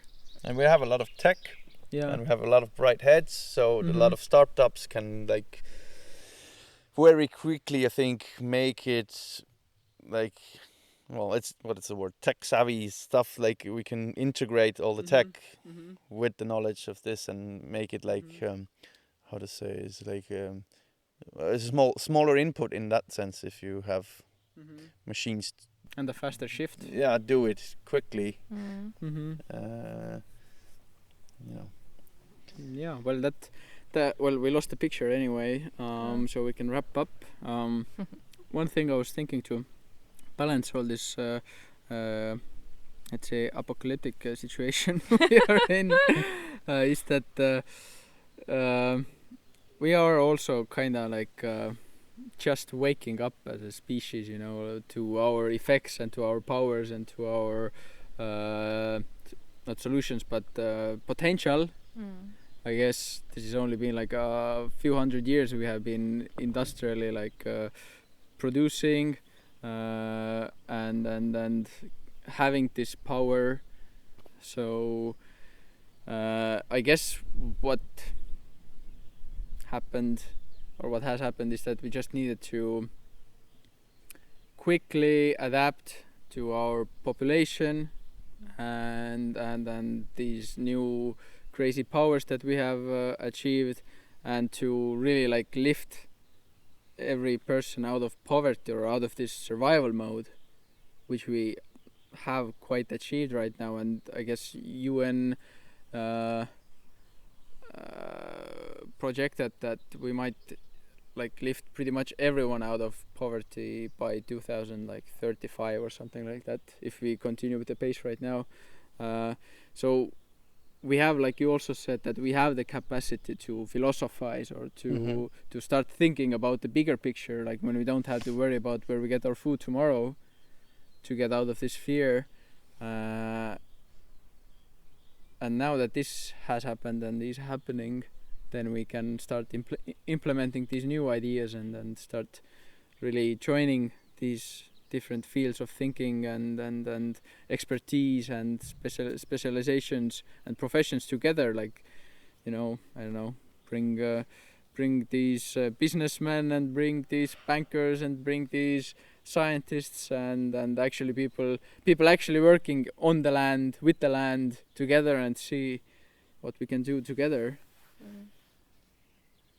This is my hope for the future, at least. This is what helps me sleep at night. I think keeping things small scale is a big key, because everything that grows bigger and bigger and bigger creates more problems and more problems. Well, that's cancer in human body. Yeah. If there's something that just keeps growing without any regulation or without any like co-working or synergetics, that's cancer, pretty much. So it's been really great to see that, to see you and to see people around me more and more, like moving back to the countryside and starting work more locally, more with their hands. Also building communities and living together with nature and more like ethically or more according to their heart or souls. Maybe that's one like last question I could ask you as well, is like, how has these 2 years been on you? What are the effects on you? Tough. Physically tough for sure. Oh, physically and mentally more, I think. But it's mostly, I think, been the constant building and like, for me, building isn't the thing I like to do. I don't like building houses. I'm like artsy. artsy stuff, but expressing. Put a drum in your hand and you'll be happy. Yeah. Give him some sticks so he can ram some. Give him a rhythm. Yeah, I was like, yeah, I'm quite happy now because we're out of that horrible stage of building, but You're very much out of your comfort zone, I think. yeah, exactly. Which can be good, but for too long and too far out, it's draining. Yeah, But it's still adapting stage. Yeah, it was. Is the harshest part was like I don't know how to do these things, and then you like step out of your comfort zone exactly, and then you kind of learn and go get advice from people who know, and then you have to decide on something, and then you try to get your shit together, and then okay, let's try this, and then you do that, and then you do the one process, and you say like, oh yeah, I've done something, and then like, okay, what's the next step? Next step is that. I was like, how to do that? I don't know.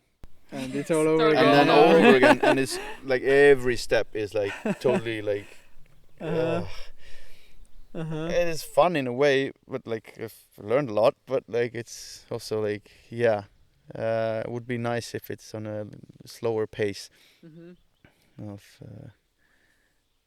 was like a lot of time pressure on and doing things that I have no idea how to do them. So it was.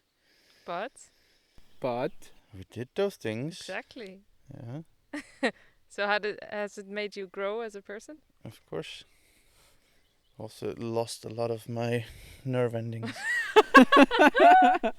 Which might not be a bad idea.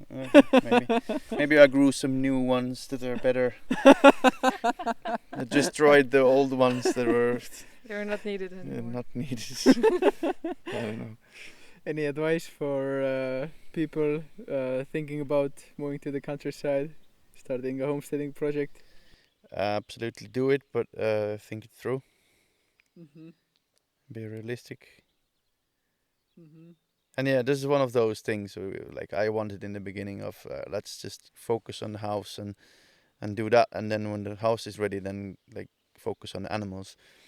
And Eve was like, no, let's take some animals right now, and then it grew out of hand and then it was stressful because we needed to build more stuff for the animals and do and learn about more of that and this and that, and that created more stress because we've not done nothing on the house, but in a way it was a really good thing to have animals because they've helped us go through this sort of lows and sort of ground us on these dark like times when you're like so fed up with all this building nonsense and this and that, and then there's let's cuddle some sheep, and literally, sheep are really nice when you get to know them, when you keep them somewhere on the fields far away, then they don't know you and you don't know them, but if you work with them every day, if you move them every day like we do also,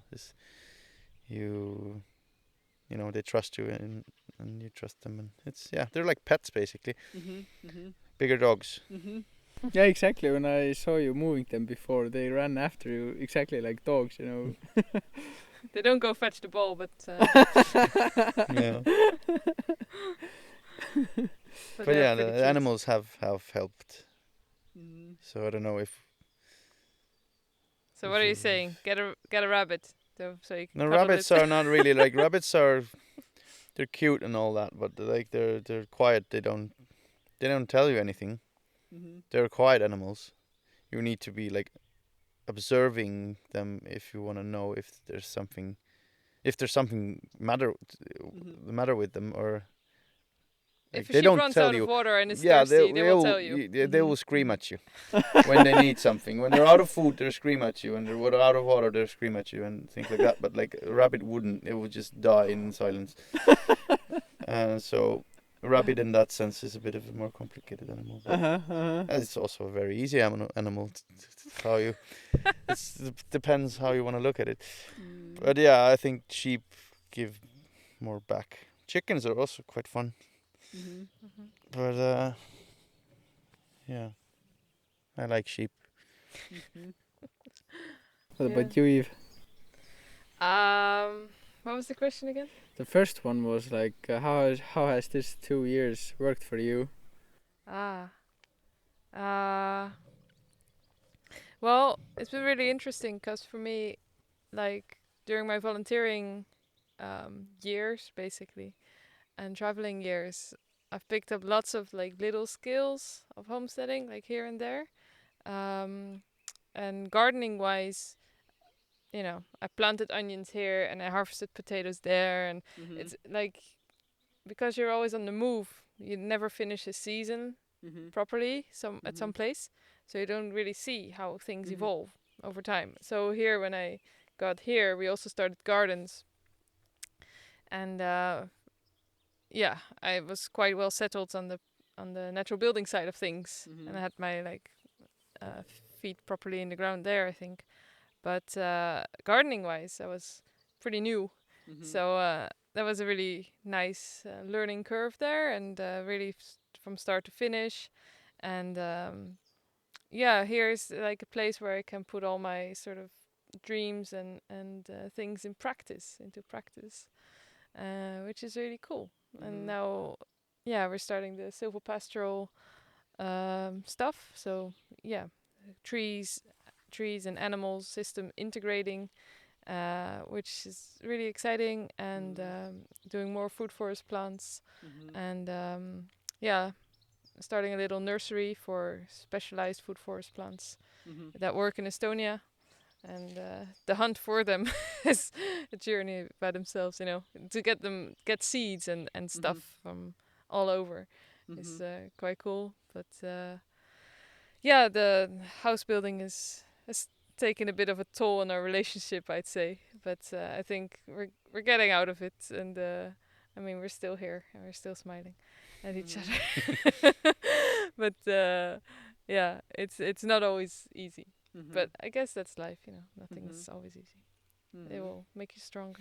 Yeah, I would say like I wouldn't think that a lot of people will or would be in that position when they do what we do, because I think a lot of women wouldn't be doing the things you do, meaning also building and like I would think that in most cases couples would be like the man's building and the woman's doing the other stuff or gardening and thing, but like you don't really see a lot of couples like doing building together.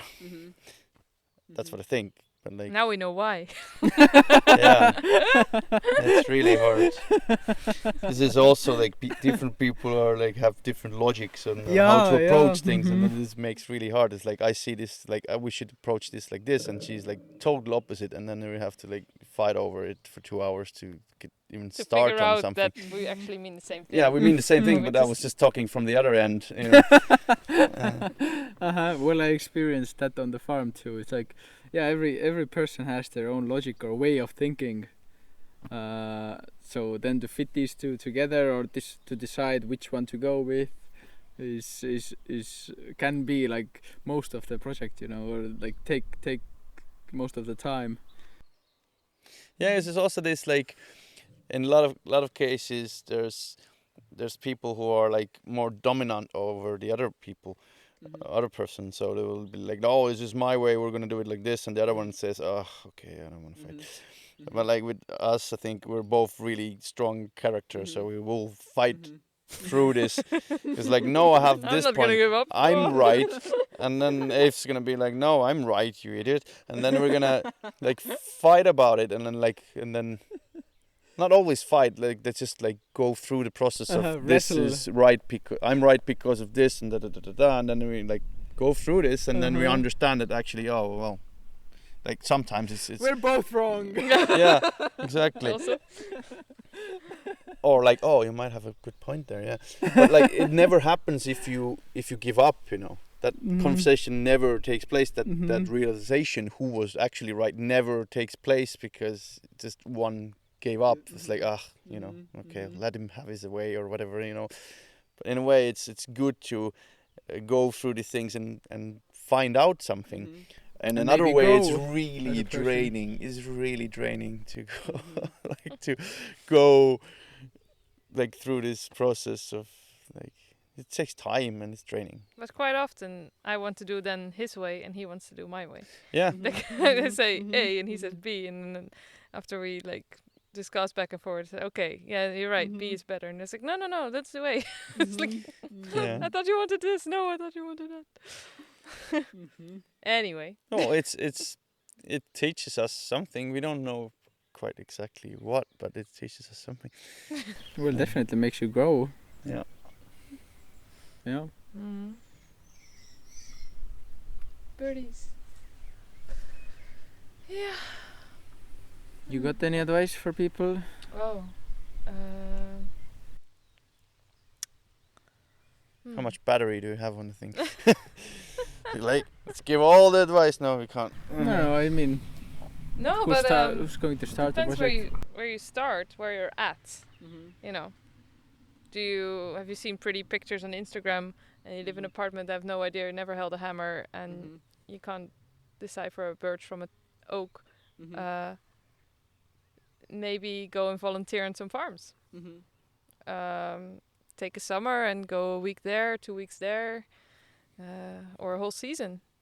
If you really think, oh, I'm interested in this, see what it takes. You know, you might be thinking, oh, broilers, you know, chickens on pasture for meat. That's good investment, that is good returns and all that. But it turns out that you don't want to kill 120 chickens in a day. That it's pretty gruesome. And yeah, it needs also a lot of people. The investment for a slaughtery is quite up there. But, you know, you might not want to get up and move fences. Or you might love it. You know, it's... Or live in a community. Or live in a community, but don't like the meetings. Or the other way around. Yeah, it's... I think just try it out. And if you have a group of people that you want to start a community with, go and build something. Like literally anything. Go build that swing, that massive swing, Estonian thing, you know. Ecology. Yeah, I mean, like truly, with building something, you'll find out who is the dominant one, who cannot stand any like criticism, who will take care of the coffee and the cakes, who loves that, who doesn't love that, you know, and it's you will get to know each other in a project like that, like a 2-day, 3-day project, building something, you know, it's good, I think. To start. Yeah. If you have this community, naivety, dream. No, and yeah, and go volunteer, visit these farms, work on them, and just, you know, pick up the homesteading skills that you go to see your gran and ask her how she make those pickles, and the jams and the things, and then at some point just do it. I mean, there's no better way of learning than diving in and oh shit, my sheep has lamb stuck. Now what? Well, you know, these are in the moment things. You can't really prepare for it. But you just need to do it. You can be one of those who's prepared for everything, but then probably starting a farm takes 10 years of going through courses and learning all the possibilities of all the things that could go wrong. It's like, yeah, you're wasting your life. I think it's like, yeah, Keep your hands in the mud. Adapt to the situation. And do it when you're young, or try as much as possible. I think when you're like young, then you can live with very little. You know, you can live from a backpack and be really happy. You're not settled in your way so much. You can go left, you can right. I don't care. I don't need my special shampoo with this and this and this temperature water. You can maybe just stand under a hose, or live a summer by swimming in the lake. You know. But when you're young, you've got the energy to do things, physical strength, and learning wise, maybe more than when you're older. Money is a problem. Often, like, I always had this idea of like, you know, people say, oh, if you want to live off the land, you better start like saving up you know, which would mean that I would have to work until I'm 50, 60 on some probably boring job that I'm like not invested in and bored to death. And then what? And then I'm 60 and I'm finally have enough money to buy some plot, and I have absolutely no skills or whatsoever, and my energy's gone. Like that's I don't think that's the way. I think starting small, maybe getting connected to some farmer that has a plot left over, then maybe you can maybe this will not be your final plot of land where you can live, but maybe you can at least grow food for a summer and you get experience in that. You get hook up with other people who grow foods, swap seeds, learn how to preserve your food, ferment things, you know, and you get the ball rolling, and from there you'll get into more people who know about other people who are doing the same kind of thing, who know a plot of land, or they have the connections to this community that you always wanted. Intentional or not intentional community. That is also permaculture, just in the way of thinking, right? Yeah. I guess so. Also, there's people that are work with what you have, you know. You work with what you have, if you can start. And I do think there are loads of local people who have a plot of land that they don't really care about. Exactly.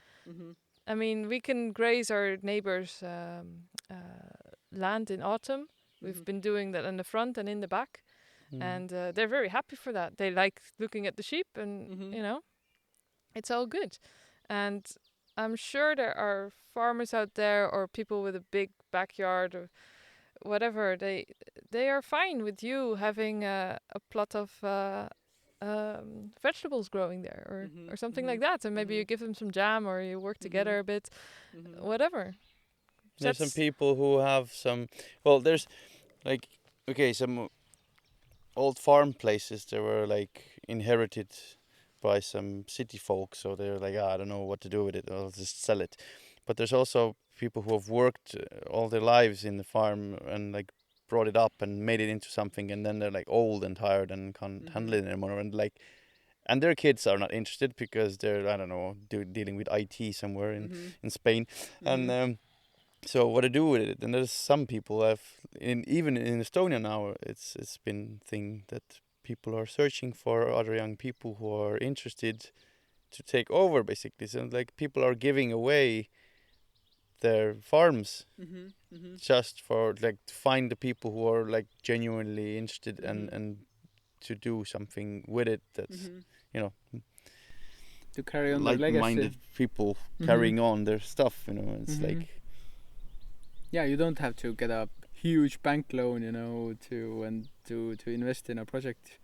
No, it's connection. To start. People connections.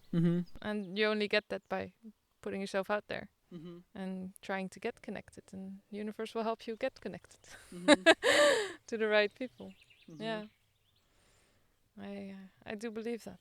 It worked for me. Here you are. Here I am. Do you have any I don't know, projects or any ideas you wanna broadcast out there, like in terms of, do you have anything to sell? Do you have any input you need? Do you have any blog you make or any? Well, I do know you have a YouTube channel. We have a YouTube channel. Yeah, I haven't had really much time to put new content up lately. Well, probably next winter I've taken time to go through all this video material that I've recorded, but I hadn't had the time to montage together. But yeah, what? It's called the Estonian Homestead. Yeah. Or not the, it's Estonian Homestead. Estonian Homestead. Estonian Homestead. And I think there's one video of like our first year on there, which gives a nice overview of sort of what we have here. And I think there's a video on like how we made the chicken tractor, so our movable chicken coop.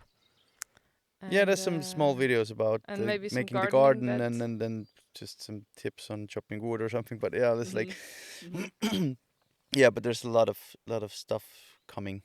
About the house, right, and renovating. Yeah, we'll basically have a whole footage of how we renovated this house and all sorts of stuff, and about animals and about gardening. And We must tell that it's an ecological way we've renovated the house. yes, That also didn't make everything easier, because you can go to Espak and buy all the chemical shit that you need in one weekend, but yeah, our natural ways can be, well, they're obviously healthier for people and planet, but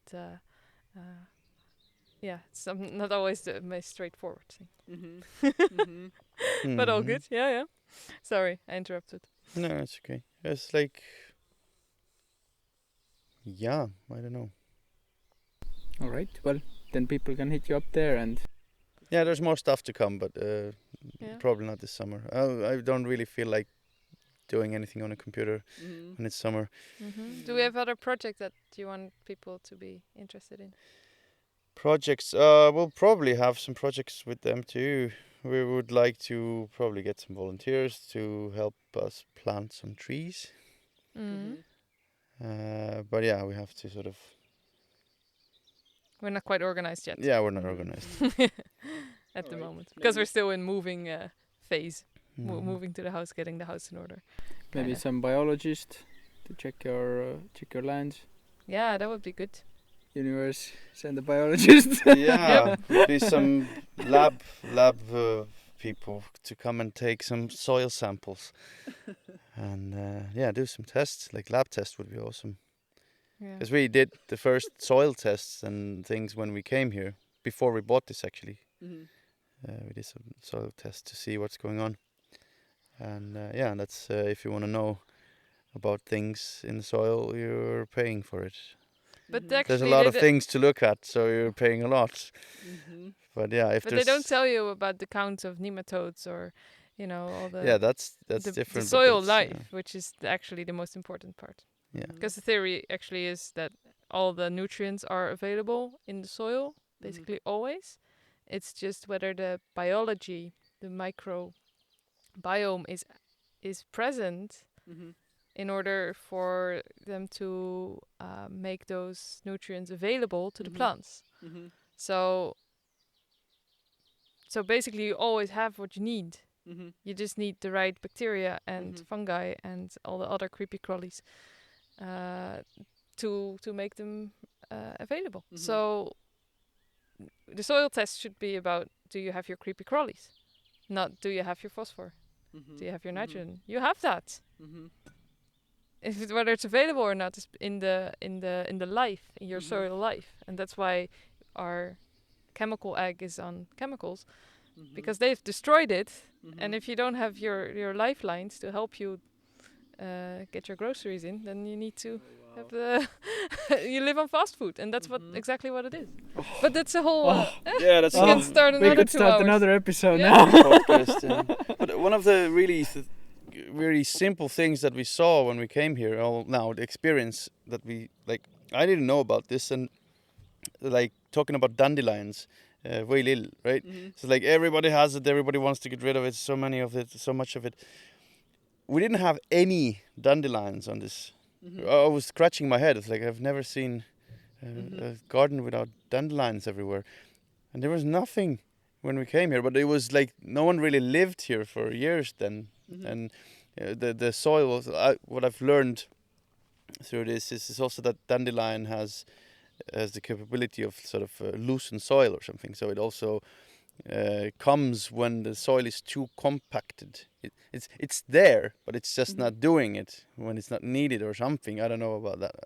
Ask Ave, but what I saw was no dandelions, and then after 1 year, there was more dandelions, and now there's a lot of dandelions, and they're specifically in the places where we walk, and they're specifically in the places where our animals walk and trample, and the soil is compacted. So this very simple example of it's there, but it's not like doing it because either the conditions aren't right for it, or it's like it's not needed. So It's a niche. yeah, it's a niche. Yeah. So the dandelion, basically there's seeds of all kinds of plants and things in the soil, which is slightly different from what I was referring to before. Yeah. Microorganism. Yeah. This is about seeds. But if the niche is available, like a task, the task of the plant, and it's the right conditions, it will start doing that task. It feels, oh, it's compacted here. I can do something about that with my deep pen root. This is strong root. That's why you have a so hard time getting it out sometimes, right? It's this deep root, and it's doing you a favor because it's helping you getting your soil decompacted, so other plants again can root there, right? So by trying to get them all out, yours like it's the next seed will think, oh, it's compacted. Let me help you and decompact your soil, and you're like, oh, another root, another dandelion, more work. Well, so if you that's understand that they're decompacting and they're doing you a favor, and they will disappear when the job is done, then you might not be so eager to get them all out, or you might interest yourself in dandelion coffee. Or liqueur, you can do a lot of things. What can you do with it? It's like if you have grazing animals, they will love that. Oh, they love it. And yeah, just take the root and make some tea. It's very good for you. Yeah, we're getting out of all topics. Please stop the recording. Please stop. We're really hard to close. Please stop us. I feel like we can do at least 3 other ones to get this all covered. Well, thank you on my part for introducing me to this lovely place, and I'm happy you have pulled through these 2 years. I hope this will get easier now that you have a place to live and do great shit around here. It's really cool. What kind of shit was that? There's always great shit lying around everywhere. Just pick it up, put it in the right place, things will grow. Yeah, exactly. Well, until the next time.